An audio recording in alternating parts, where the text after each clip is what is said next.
Cik lielā mērā mākslīgais intelekts ietekmē un iespaidos darba tirgu tuvākajā laikā, šobrīd, tuvākajā desmitgadē? Tas ir ļoti aktuāls jautājums gan darba ņēmējiem, gan darba devējiem, gan arī tiem, kas tagad jaunieši domā, ko tad studēt universitātē vai arī ko mācīties tālāk pēc 9. klases vai kādu profesiju apgūtu.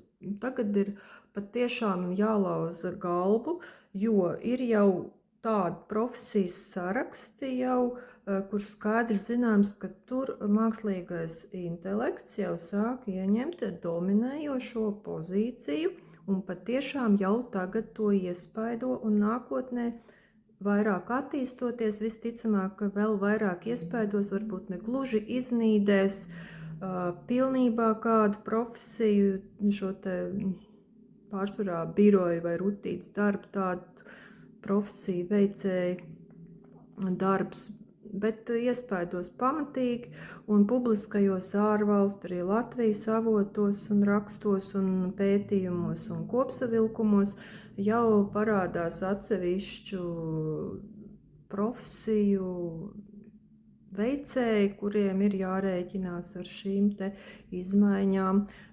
Pirmām kārtām, kas tie ir? Tie galvenie ir zvanu centra operatori un klientu konsultanti, kas sniedz to primāro pirmo informāciju, rutīnas atbildes un darbs. Tur mākslīgais intelekts tā kā ļoti labi var tikt galā ar tādiem standarta atbilžu variantiem, ko klientam un jautātājam atbildēt. Tad ir nākamais datu ievadītāji, dažādi visādi primārie dati, ne jau tajā var augstākā līmenī, kur notiek strateģiskā vērtēšana, izvērtēšana, lēmumu pieņemšana par datiem un kā ko darīt, bet tieši tās pamatlietas, ko ievada datus, parastākie cipari, ja tur arī iesācēju un junioru pozīcijas, un tur arī automatizācija ir ienāks, un mākslīgais intelekts atkal darbosies. Tālāk ir tulkotāji, dažādi darbi, bet arī tādi vispārējo tulkojumu veicēja darbi, kā tehniskā dokumentācija, produktu, kādu pakalpojumu aprakstu tulkošana, kādu satura tulkošanu sociālajiem tīkliem, mājaslapām, tad tāds lietas.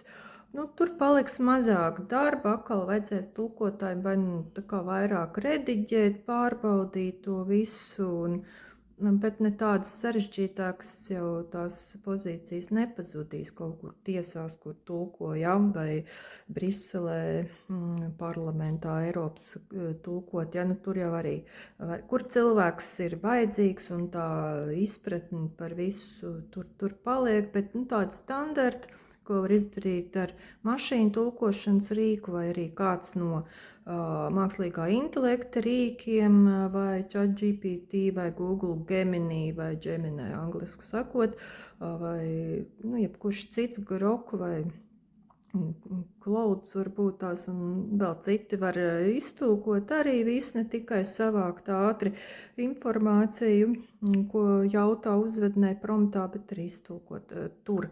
Tajā jomā ir jau pārmaiņas, jau viens no pirmajām jau ir kādu labu laiku. Un tālāk ir grāmatveži, kas veic standarta kalkulācijas pamatlietas, tādas grāmatvežu darbā iesācē junioru līmenī. Tur arī pārmaiņas ienāks ar mākslīgā intelekta, tā teikt, ienākšanu mūsu dzīvē. Tālāk jurista darbs arī tiks iespaidots, bet arī tādās iesācēju jurista palīga juniora pozīcijās. Nu, ne jau advokātu darbs vai specifiski juridiski jautājumu risināšanas darbos. Tagad mākslīgais intelekts no ChatGPT neies tagad uz tiesu, nestāsies prokuroru priekšā un neaizstāvēs vai kādu tur tiesas procesa laikā, nu, tur ies advokāts, protams, jā, bet nu, tās iesācēja pozīcijas. Tālāk iespaidos arī pašu internetu tehnoloģiju jomu, programmētājs un webu lapu dizainers, aplikāciju dizainers, grafisko dizaineru darbu, bet arī tas ir arī viss tāds iesācēji tajās junioru pozīcijās, pamatu pozīcijās, un mēs jau redzam pasaulē šos te atlaišanas no darba gadījums, arī Meta lielajā ASV uzņēmumā un citos, un programmētājiem arī ir tagad pieprasīti tie, kas ir specifiski senioru līmenis, kas var arī visu pāraudzīt un spēj arī tāpat izdarīt elementāras lietas, kodu rakstīt, bet vienlaikus arī darboties ar mākslīgo intelektu ieviešanu, vai tur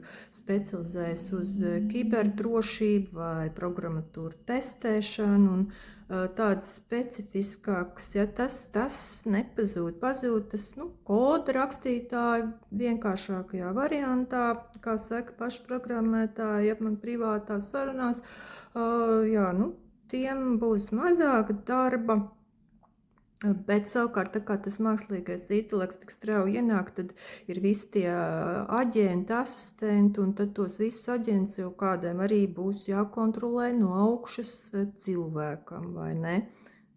Šo te visu vajadzēs kontrolēt, tā kā tur programmētājiem arī ir jādomās, ko specializēties,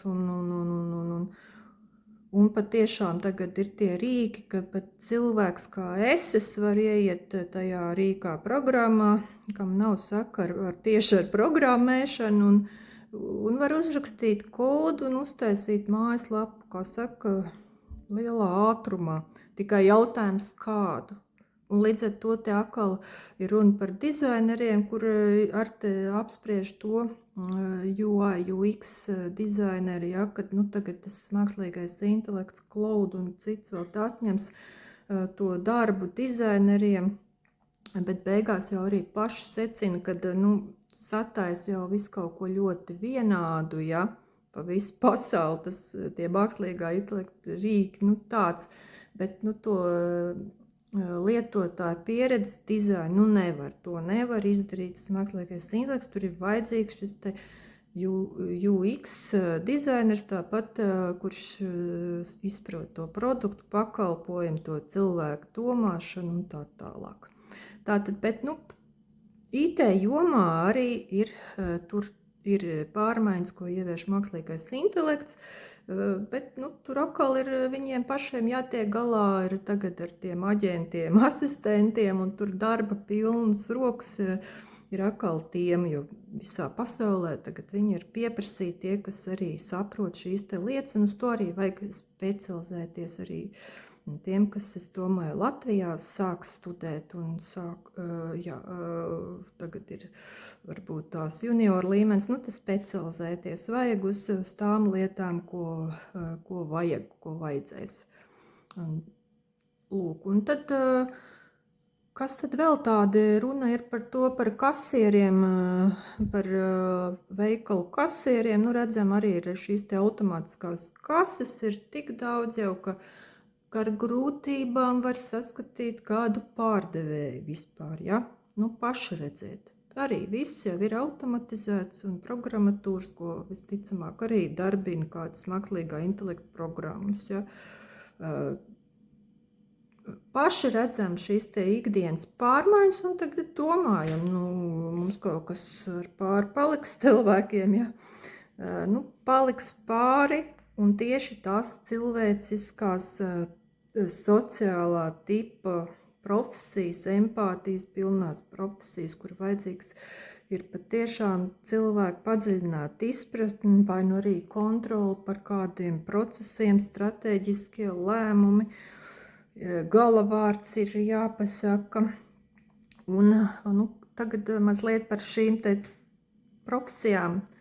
Uz ko tad jauniešiem skatīties vai uz ko pārkvalificēties, ja nu izskatās, ka tie rutīnas biroja darbi sāk zust, uz ko tad iet? Pirmkārt, tie ir fiziskā darba darītāji un profesionāļi tādās jomās kā elektriķi, santehniķi, ārsti, mediķi augstas klases, dažādas specializācijas, medmāsas, sociālās aprūpes darbinieki vajadzīgi, kur kontakts ar cilvēki vajadzīgs un palīdzība, atbalsts, skolotāji, psihologi, psihoterapeiti, kauči dažādi, tādi visi, tas lauksaimniecības darbinieki, kas traktorā spēj braukt un uzvert laukus, un Latvijā mums par laimi vēl ir lauksaimniecība un privāta, un cilvēki apstrādā laukus un sēj, un ir mums, kā saka, graudi un maizi un milti, un pat dobelē makarons ar tais. Tā kā šie te visi cilvēki ir zelta vērtē un ir ļoti vajadzīgi un būs vajadzīgi. Jo, iedomājieties, jums vajag pieslēgt vējas mašīnu, salabot kaut ko santehnikā, ko tad jūs uzrakstīsiet, to uzvedni promptu tagad ChatGPT vai Google Gemini, teiksiet, atnāc, man te vajag nopirkt jaunu vējas mašīnu, nezinu, kā tagad pieslēgt. Tak neviens nenāks, to tak mēs saprotam, šī te kritiskā domāšana. Līdz ar to tām profesijām un darba vietām ir jāpieiet ar kritisko domāšanu, kas tad paliks un tad darbosies. Un radošajās jomās jau arī nav tā, ka tagad satura veidotāji vai žurnālisti kaut kur vai mārketinga cilvēki, reklāmas cilvēki tagad pazudīs, jo mākslīgais intelekts ļoti labi uzrakstos tekstiņus un bildes satājas un video, un visu safilmē un saliek kopā. Tur standarta vispārējie teksti, tur tādas lietas, tur arī var izdarīt mākslīgais intelekts, vai tos vairāk radošajās jomās izmanto kā palīgus, kaut ko savākt informāciju vai atrast vai kaut ko tāds vai izklaides kāds raksts vai ko, bet arī jāskatās līdz, lai būtu šī te informācija, kas nonāk publiskajā vidē, ja tā ir publicēta, lai atbilst dati, fakti, lai tā ir uzticama avoti, un tas ir svarīgi arī mākslīgajam intelektam, kas tiek publicēts, jo tas mākslīgais intelekts mācās no cilvēkiem, no mums, un beigās vēl pat ir tā, ka aktuāls ir tas, ka šobrīd mākslīgais intelekts mācās arī no mākslīgā intelekta. Tātad no tā, kas viss jau ir publicēts publiskajā vidē, tā ir mazliet tāda jau diezgan problēma, ko runā ārvalstu presē, teiksim, kad tāpēc jābūt ļoti atbildīgiem par satura veidošanu un visādu datu ievadīšanu, lai paši neproducētu, nekultivētu dezinformāciju un tādu aplamu informāciju publiskā vidē un tālāk, tādā ziņā. Ko vēl var pateikt? Uzmanību pievērst tādam vienam doktoram, kurš arī te bija uzstājies Pasaules ekonomikas fórumā Davosā un kurš seko līdz tā mākslīgā intelekta attīstībai. Un viņa teiktais liek domāt par to, ka mēs tiešām dzīvojam unikālā laikmetā, jo neko tādu agrāk mēs cilvēks nesam piedzīvojis mākslīgo intelektu. kas te ir ienācis mūsu dzīvē pēc industriālās revolūcijas. Jo tagad esot pirmo reizi tā, ka nav zināms, ko mācīt jauniešiem tuvākajos 10 gados. Tā ir tāda, manuprāt, ļoti svarīga atziņa un jāskatās patiešām jāizvērtē, ko tad mācīties gan jauniešiem, gan mums pašiem, kas strādājam darba tirgu.